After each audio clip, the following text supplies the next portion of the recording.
ഈ വീഡിയോയിൽ full and full Middle East, Iran, Israel, America ഇതുമായിട്ടൊക്കെ ബന്ധപ്പെട്ടുള്ള വിഷയമാണ്. ആദ്യമേ തന്നെ ആയത്തല്ല ഖമനേയിക്ക് നേരെ ഒരു arrest warrant, international arrest warrant. Argentina prime minister Milei ആണ് ഈ ഒരു അറസ്റ്റ് വാറന്റ് പ്രഖ്യാപിച്ചിരിക്കുന്നത്. ഹിസ്ബുള്ള 1994 അർജന്റീനയിൽ ഒരു ആക്രമണം നടത്തിയിട്ടുണ്ടായിരുന്നു. അതിനകത്ത് ഏതാണ്ട് 85 പേർ കൊല്ലപ്പെട്ടിട്ടുണ്ടായിരുന്നു. അപ്പൊ ഇതുമായിട്ട് ബന്ധപ്പെട്ട് നിങ്ങൾ ആലോചിച്ചോളൂ, എവിടെയൊക്കെ യഹൂദന്മാരുണ്ട് അവിടെയൊക്കെ തെരഞ്ഞു പിടിച്ച് ആക്രമണം നടത്തുക എന്നുള്ളത് ഹിസ്ബുള്ളയുടെ അതുപോലെ തന്നെ ഇറാന്റെ പ്രോക്സികളുടെ ഒക്കെ പരിപാടിയാണ്. ഇതിപ്പോ ഇസ്രായേൽ ഗാസയിൽ മാത്രമല്ല, ഇസ്രായേൽ ലെബനാനിൽ മാത്രമല്ല, ഇവര് യഹൂദിനെ ടാർഗറ്റ് ചെയ്യുന്നത് അർജന്റീന വരെ ഇവർ ടാർഗറ്റ് ചെയ്തുകൊണ്ടിരിക്കുകയാണ്. ഹിസ്ബുള്ളയ്ക്ക് ഫണ്ട് കൊടുത്തു എന്ന് തെളിയിക്കപ്പെട്ടിരിക്കുന്ന ഇറാനാണ് ഇതിന്റെ ഏറ്റവും വലിയ ഭീകര ഉത്തരവാദിത്വം ഏറ്റെടുക്കേണ്ടതെന്ന് പറഞ്ഞുകൊണ്ടാണ് ഈ ഒരു പ്രഖ്യാപനം മുന്നോട്ട് വന്നിരിക്കുന്നത്. ഈ കാണുന്നത് റാനിയാണ്. റാനിയ എന്ന് പറഞ്ഞു കഴിഞ്ഞാൽ ജോർദാൻ രാജാവിന്റെ വൈഫ്, ജോർദാനിലെ ക്വീൻ എന്ന് പറയാം റാനിയ. ഇവര് ഇറ്റലി വിസിറ്റ് ചെയ്തിരിക്കുകയാണ്. ഇറ്റലിയിൽ ജോർജിയ മെലോണിയെ മീറ്റ് ചെയ്തു. ജോർജിയ മെലോണിയും ഇവരും തമ്മിൽ സംസാരിച്ച സമയത്ത് ഇവർ പറഞ്ഞിരുന്നത് ഗാസയ്ക്കുള്ളിൽ പോയിട്ട് ഭയങ്കരമായിട്ട് ഹെൽപ്പ് ചെയ്യണം, അവിടുത്തെ ആൾക്കാർക്ക് ഭക്ഷണം കൊടുക്കണം, വസ്ത്രം കൊടുക്കണം, മെഡിക്കൽ ട്രീറ്റ്മെന്റ് കൊടുക്കണം, പല രീതിയിലുള്ള പ്രസ്താവനകളാണ് രണ്ടുപേരും കൂടെ അങ്ങോട്ടും ഇങ്ങോട്ടും കൈമാറിയത്. മറ്റു പലരും തന്നെ കൂടി ചേർന്നിട്ട് തന്നെ ഇവിടെ 7 ട്രക്കുകളൊക്കെ ഗേറ്റിന്റെ പുറകിൽ ക്യൂവിൽ നിർത്തി വെച്ചിരിക്കുകയാണ്. റഫ ഗേറ്റിന്റെ ഭാഗത്ത് പോയി കഴിഞ്ഞാൽ നിങ്ങൾക്ക് മനസ്സിലാവും എന്താണ് സംഗതി എന്നുള്ളത്. ഗാസയ്ക്കുള്ളിൽ ഒരു ചെറിയ കിളിക്കുഞ്ഞിന് പോലും കയറി പോകാൻ പറ്റത്തില്ല എന്നുള്ള രീതിയിലാണ് ഇസ്രായേൽ അവിടെ സെക്യൂരിറ്റി ഉറപ്പുവരുത്തിയിരിക്കുന്നത്. അവിടെ ഉള്ളിൽ കിടക്കുന്ന ഹമാസിനെയൊക്കെ ഒരു പരിധി വരെ ഒതുക്കി തള്ളിയിട്ടേ ഗാസയ്ക്കുള്ളിൽ ആർക്കെങ്കിലും പ്രവേശനം കൊടുക്കൂ എന്നാണ് ഇസ്രായേൽ വിടാപ്പിടിയായിട്ട് നിൽക്കുന്നത്. ആ ഒരു സാഹചര്യത്തിലാണ് ഇവർ രണ്ടുപേരും പോയിട്ട് ഇപ്പൊ അവിടെ ചാരിറ്റി പ്രവർത്തനം ചെയ്യാൻ പോകുന്നത്. യുണൈറ്റഡ് നേഷൻസ് തന്നെ അവിടെ ഒന്നും ചെയ്യാൻ കഴിയാണ്ട് അവർ പകുതി മുക്കാൽ ആൾക്കാരെയും അവർ തന്നെ പുറത്താകുന്ന അവസ്ഥയിലാണ് ഇപ്പോൾ കാര്യങ്ങളൊക്കെ മുന്നോട്ട് പോകുന്നത്. ഈ ഒരു അവസ്ഥയിലാണ് ഇവർ രണ്ടുപേരും കൂടെ എന്തൊക്കെയോ അങ്ങ് പറഞ്ഞു കൂട്ടുന്നത്. ഫ്രാൻസ് മാക്രോൺ കഴിഞ്ഞപ്പോൾ ഇപ്പൊ അടുത്ത് രണ്ടുപേരും ഇറങ്ങി വന്നിരിക്കുകയാണ്. അത് ജോർജിയ മെലോണിയും ക്വീൻ റാനിയ ജോർദാന്റെ, അവരും കൂടെയാണ് ഇപ്പൊ ഈ ഒരു ചർച്ച നടത്തിയത്. ഗാസയ്ക്കുള്ളിൽ പോകണമെങ്കിൽ തന്നെ ഇസ്രായേൽ എയർപോർട്ടിൽ ഇറങ്ങണം, എന്നിട്ടല്ലേ പോകാൻ പറ്റൂ. അതിന് ഇവരെ ഇപ്പൊ ഇസ്രായേൽ അവിടെ ഇറക്കി രണ്ടുപേരെയും ഇപ്പൊ ഗാസയ്ക്കുള്ളിൽ കൊണ്ടുപോകാന്ന് പറഞ്ഞു. വെറുതെ ഓരോ കോമഡികൾ.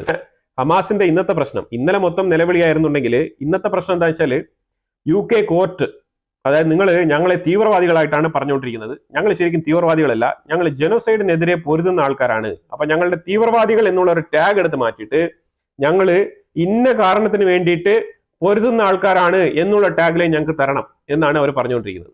അവിടുത്തെ റോയൽ കോർട്ടൊന്നും ഈ പറഞ്ഞ കാര്യങ്ങളൊന്നും മുഖവിലേക്ക് എടുക്കുമെന്ന് തോന്നുന്നില്ല. കാരണം ഇവര് UK തെരുവുകളിലൊക്കെ നടത്തുന്ന അട്രോസിറ്റീസ് എന്ന് പറഞ്ഞാൽ ഇവരെ അനുകൂലിക്കുന്ന, ഇവരെ പിന്തുണയ്ക്കുന്ന ആൾക്കാർ UK തെരുവുകളിലൊക്കെ കാണിച്ചു കൂട്ടുന്ന കോലാഹലങ്ങൾ എന്ന് പറഞ്ഞാൽ അത്ര നിസ്സാരമല്ല. UK എന്ന് പറഞ്ഞു കഴിഞ്ഞാൽ അവിടുത്തെ പല നഗരങ്ങളും പല രീതിയിലുള്ള പെയിന്റുകളും കോക്രി മാക്രി വരച്ച് കുത്തി വെച്ചിരിക്കുന്ന ഒരു ടൈപ്പിൽ അങ്ങ് ഇരിക്കുകയാണ്. അതാണ് അവിടുത്തെ അവസ്ഥ. ഈ പണ്ടത്തെ UK എന്ന് പറഞ്ഞാൽ ആ ഒരു പ്രതാപമൊന്നും ഇല്ല. ഇപ്പം അവിടെ പോയി കഴിഞ്ഞാൽ കൊക്കക്കോള ബോട്ടിലും പല രീതിയിലുള്ള ടിക്കറ്റുകളും ഒരു വൃത്തിയും മെനയും ഇല്ലാണ്ട് ഫുൾ പേപ്പറും കച്ചറയായി കിടക്കുകയാണ് UKയുടെ സ്ട്രീറ്റുകൾ. ഇനിയിപ്പോ ലണ്ടൻ എന്ന് പറഞ്ഞ നഗരം എങ്ങനെയാണെന്ന് മാത്രമേ എനിക്ക് കാണാനുള്ളൂ. ആ രീതിയിലാണ് കാര്യങ്ങളുടെ പോക്ക്. നിങ്ങൾ ഓൺലൈനിൽ അടിച്ചു നോക്കൂ, പല രീതിയിലുള്ള വീഡിയോസ് കിടപ്പുണ്ട്. പല ബ്ലോഗേഴ്സും തന്നെ അത് ബ്ലോഗ് ചെയ്തിട്ടുണ്ട്.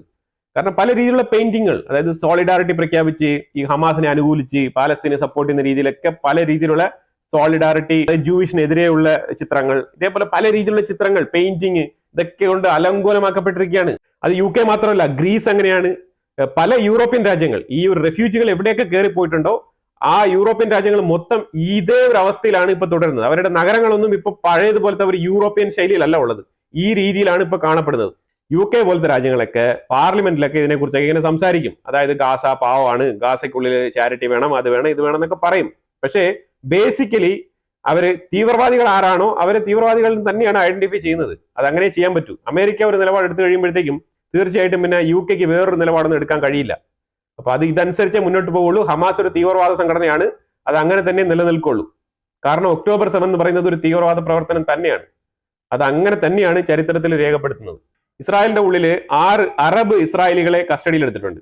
അറബ് ഇസ്രായേലികൾ എല്ലാ സ്ഥലത്തും ഇതേപോലത്തെ പരിപാടികൾ ഇവന്മാർ കാണിക്കും എന്നുള്ളതാണ്. ഈ അറബ് ഇസ്രായേലികൾ ഇസ്രായേലിന്റെ ഉള്ളിൽ തന്നെ താമസിച്ചുകൊണ്ട് അവിടെ തന്നെ വളരെ സമാധാനപരമായിട്ട് ജീവിച്ചുകൊണ്ട് തുർക്കിയിൽ നിന്നും ഫണ്ട് മേടിച്ച് ഹമാസിന് കൊടുത്തതായിട്ടാണ് തെളിവ്. അങ്ങനെ ഫണ്ട് ഫണലിംഗ് ചെയ്യുന്നതിന്റെ പേരിൽ തുർക്കിയിൽ നിന്നാണ് വന്നിരിക്കുന്നത്. അങ്ങനെ തുർക്കിയൊക്കെ ഈ ഒരു ഫണ്ടമെന്റലിസത്തിന്റെ ആ ഒരു ഡീപ്പ് ലെവലിൽ ഊറിക്കിടക്കുന്ന രാജ്യമായിട്ടാണ് നമുക്ക് മനസ്സിലാക്കാൻ പറ്റിയിട്ടുള്ളത്.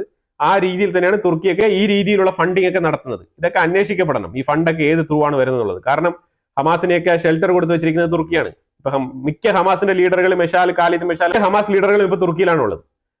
അപ്പൊ അതുകൊണ്ട് തന്നെയാണ് നമ്മൾ ഇതിനകത്ത് ഏറ്റവും കൂടുതൽ മനസ്സിലാക്കേണ്ടത് തുർക്കിയിൽ നിന്നും ഫണ്ട് വരുന്നുണ്ടെങ്കിൽ അതിൽ സംശയിക്കാനൊന്നുമില്ല, അവരത് ചെയ്യും, അത് അവർ ചെയ്യുക തന്നെ ചെയ്യും.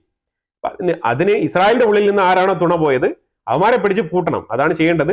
അതിപ്പോ എന്തായാലും പിടിച്ച് പൂട്ടിയിട്ടുണ്ട്. ഇത് 6 പേര് മാത്രമാണ് ഉള്ളത് എന്നുള്ളതിനെ കുറിച്ചാണ് ഇസ്രായേൽ ഇപ്പം ഡീപ്പായിട്ട് ഇൻവെസ്റ്റിഗേറ്റ് ചെയ്തുകൊണ്ടിരിക്കുന്നത്. ഇറാനൊപ്പം ചർച്ചയ്ക്ക് തയ്യാറെടുക്കുന്ന അതേ സമയത്ത് തന്നെ നല്ല രീതിയിലുള്ള ഹൈ പ്രഷർ അറ്റാക്ക് ചെയ്യാനുള്ള കംപ്ലീറ്റ് സെറ്റപ്പും ഇത്തവണ ട്രംപ് ചെയ്തു വെച്ചിട്ടുണ്ട്. ബൈഡനെ പോലെ അല്ല, ട്രംപ് ചെയ്തു വെച്ചിട്ടുണ്ട് എന്നുള്ളതാണ് നമ്മൾ ഇതിനകത്ത് മനസ്സിലാക്കേണ്ടത്. വളരെ പെർഫെക്റ്റ് ആയിട്ട് തന്നെ ചെയ്തു വെച്ചിട്ടുണ്ട്. സോൾജേഴ്സ് ആയാലും ശരി തന്നെ, അവരുടെ എക്യുപ്മെന്റ്സ് ആയാലും ശരി തന്നെ ഫുള്ളി എക്യുപ്ഡ് ആണ്. ഇറാൻ അവരുടെ ഒരു മിസൈൽ സിസ്റ്റം ഇറാഖിലേക്ക് മാറ്റി വെച്ചിട്ടുണ്ട്. ഏതെങ്കിലും ഒരു സാഹചര്യത്തിൽ ഇറാന്റെ ഉള്ളിൽ ഒരു ആക്രമണം വരുന്നു എന്നുണ്ടെങ്കിൽ അവിടെ നിന്ന് ആക്ടിവേറ്റ് ചെയ്യാൻ വേണ്ടിയിട്ടുള്ള റിമോട്ട്ലി ഒരു സപ്പോർട്ടീവ് സിസ്റ്റം എന്നുള്ള നിലയിലാണ് ഇറാഖിനെ ആശ്രയിച്ചത് വെച്ചിരിക്കുന്നത്. ഇറാനിലുള്ള പല ഗ്രൂപ്പുകളും ഇറാനെ സപ്പോർട്ട് ചെയ്യുന്നില്ല എന്ന് പറയുന്നെങ്കിലും ചില ഫണ്ടമെന്റലിസ്റ്റ് ഗ്രൂപ്പുകളുണ്ട്, അവർ തീർച്ചയായിട്ടും ഇറാനെ സപ്പോർട്ട് ചെയ്യുന്നുണ്ട് എന്നുള്ളത് തന്നെയാണ് ഈ ഒരു മിസൈൽ നീക്കത്തിന്റെ പുറകിലുള്ള കാര്യമായിട്ട് മനസ്സിലാക്കാൻ പറ്റുന്നത്. പിന്നെ മസൂദ് പെസസ്കിയാൻ പറഞ്ഞിരിക്കുന്നത്, ഞങ്ങൾക്ക് ന്യൂക്ലിയർ ബോംബൊന്നും ഉണ്ടാക്കേണ്ട ആവശ്യമൊന്നുമില്ല, ഞങ്ങൾക്ക് ഇൻവെസ്റ്റേഴ്സ്, US-ന്റെ ഇൻവെസ്റ്റേഴ്സിനെ ഞാൻ കൂടുതൽ വെൽക്കം ചെയ്യുന്നു എന്നാണ് മസൂദ് പെസസ്കിയാൻ പറഞ്ഞിരിക്കുന്നത്. ഈ രണ്ടും ആയത്തുൽ ഖമനിയും ഈ മസൂദ് പെസസ്കിയാനും തമ്മിലുള്ള സ്റ്റേറ്റ്മെന്റുകൾ ഒരിക്കലും പൊരുത്തപ്പെടുന്നില്ല എന്നുള്ളതാണ്. അയാൾ ഒന്ന് പറയും, ഇയാൾ വേറൊന്ന് പറയും, ഇയാൾ വേറൊന്ന് പറയും, അയാൾ വേറൊന്ന് പറയും. ഇതേപോലെ പരസ്പര ബന്ധമില്ലാത്ത സ്റ്റേറ്റ്മെന്റുകളാണ് രണ്ടുപേരും പലപ്പോഴായിട്ട് പുറത്തുവിടുന്നത്. ഹമാസിന്റെ ഷജയ്യ ബറ്റാലിയൻ എന്ന് പറഞ്ഞ ആ ബറ്റാലിയന്റെ ഹെഡ് ഓഫ് ദ പൊസിഷനിലുള്ള ആളിനെ IDF വധിച്ചിട്ടുണ്ട്. ഹൈത്തം റേസ അബ്ദുൽ കരീം എന്നാണ് ഈ ഒരു ഹെഡ് ഓഫ് ദ പൊസിഷനിലുള്ള ആളുടെ പേര്. ഇയാളെയാണ് വധിച്ചിരിക്കുന്നത് IDF. ഗാസയിൽ ഇന്ന് IDF നടത്തിയ ആക്രമണത്തിൽ ഒരു ഒറ്റ ബിൽഡിംഗിൽ 30 പേർ കൊല്ലപ്പെട്ടിട്ടുണ്ടെന്നാണ് വാർത്തകൾ പുറത്തു വരുന്നത്. അതിശക്തമായ എയർ സ്ട്രൈക്കാണ് നടത്തിയത്. പിന്നെ ട്രംപ് പറഞ്ഞിരിക്കുന്നത് ന്യൂക്ലിയർ സൈറ്റുകൾ, ഇറാന്റെ ന്യൂക്ലിയർ സൈറ്റുകൾ അറ്റാക്ക് ചെയ്യുന്നത് അമേരിക്കയല്ല, അത് ഇസ്രായേൽ ആയിരിക്കും ചെയ്യുക എന്നുള്ളതാണ്. കാരണം ഇസ്രായേൽ അതെല്ലാം ടാർഗറ്റ് ഒക്കെ കൃത്യമായിട്ട് ലൊക്കേഷൻ ഉൾപ്പെടെ ലോക്ക് ചെയ്ത് സെറ്റാക്കി വെച്ചിട്ടുണ്ട്. ഇസ്രായേൽ ആയിരിക്കും ഇറാന്റെ മേളിലുള്ള ന്യൂക്ലിയർ സൈറ്റുകൾ അറ്റാക്ക് ചെയ്യുക.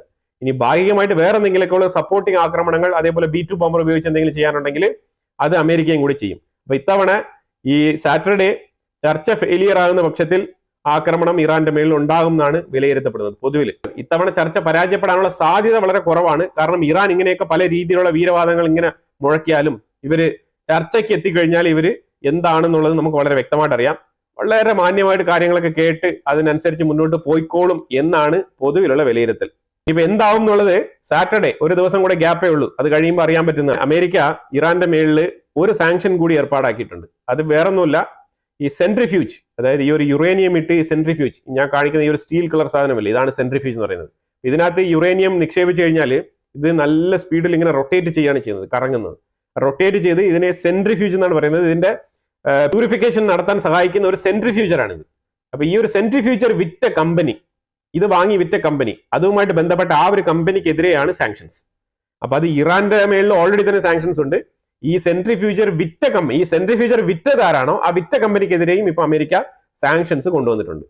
അപ്പൊ ഇതിനെ ചേർത്തുകൊണ്ട് ഇറാൻ പറഞ്ഞിരിക്കുന്നത്, ഇതുപോലെ ഒരു ചർച്ചയ്ക്ക് ഓപ്പൺ ടോക്കിന്, അതായത് ഇതേപോലെ ഒരു ചർച്ചയ്ക്ക് വിളിച്ചു വരുത്തിയിട്ട് ഇതേപോലെ വീണ്ടും വീണ്ടും ഇങ്ങനെ പ്രഷർ തരുന്ന രീതിയിലുള്ള, അതായത് താഴ്ത്തിക്കെട്ടൽ, ഈ ഒരു താഴ്ത്തിക്കെട്ടൽ ചെയ്തു കഴിഞ്ഞാൽ നമുക്ക് ഈ ഒരു ചർച്ചയുമായിട്ട് ഒരു സക്സസ്ഫുൾ ആയിട്ട് മുന്നോട്ട് പോകാൻ പറ്റും.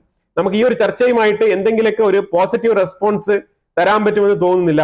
ഇതേ ഒരു പ്രവൃത്തിയാണ് തുടരുന്നെന്നുണ്ടെങ്കിൽ ഞങ്ങൾ IAEA നിന്ന് പുറത്തു വരും എന്നാണ് പറഞ്ഞിരിക്കുന്നത്. അതായത് ഇറാൻ IAEA-യിലുള്ള മെമ്പേഴ്സിനെ, ഇന്റർനാഷണൽ ആറ്റമിക് എനർജി ഏജൻസിയെ വെച്ച് ഇറാന്റെ ഉള്ളിൽ പലപ്പോഴായിട്ട് പരിശോധനകൾ നടക്കാറുണ്ട്, ഇവരുടെ യുറേനിയം എൻറിച്ച്മെന്റിന്റെ പരിശോധനകൾ. അപ്പൊ ആ പരിശോധനയ്ക്ക് ഇനി ഞങ്ങൾ കോപ്പറേറ്റ് ചെയ്യില്ല എന്നാണ് ഇറാൻ പറഞ്ഞിരിക്കുന്നത്. ഇനി ഞങ്ങൾ സഹകരിക്കില്ല. അതായത് ഇതേ രീതിയിലുള്ള ഒരു ഹൈ പ്രഷർ പോളിസിയുമായിട്ട് ബന്ധപ്പെട്ട് മുന്നോട്ട് പോകാൻ ഞങ്ങൾക്ക് താല്പര്യമില്ല എന്നാണ് ഇറാൻ പറയുന്നത്. സാറ്റർഡേ വരെ ഒന്ന് വെയിറ്റ് ചെയ്യാമായിരുന്നു. കാരണം സാറ്റർഡേ ഒരു ചർച്ചയ്ക്ക് ഓൾറെഡി തന്നെ ഒരു ഡോർ ഓപ്പൺ ആക്കിയിട്ടിരിക്കല്ലേ ഒമാനിൽ.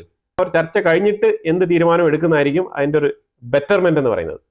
അപ്പൊ ആ രീതിയിൽ അമേരിക്ക കുറച്ചുകൂടി അഗ്രസീവായിട്ട് മുന്നോട്ട് പോകുന്നതായിട്ടാണ് തോന്നുന്നത്. അപ്പൊ എന്തായാലും നമുക്ക് നോക്കാം. അതായത് US സെനറ്റ് ഇന്ന് കൺഫേം ചെയ്തിരിക്കുകയാണ്, ഇസ്രായേലിന്റെ അംബാസഡർ ആയിട്ട് മൈക്ക് ഹക്കബെയെ അപ്പോയിന്റ് ചെയ്തിരിക്കുകയാണ്.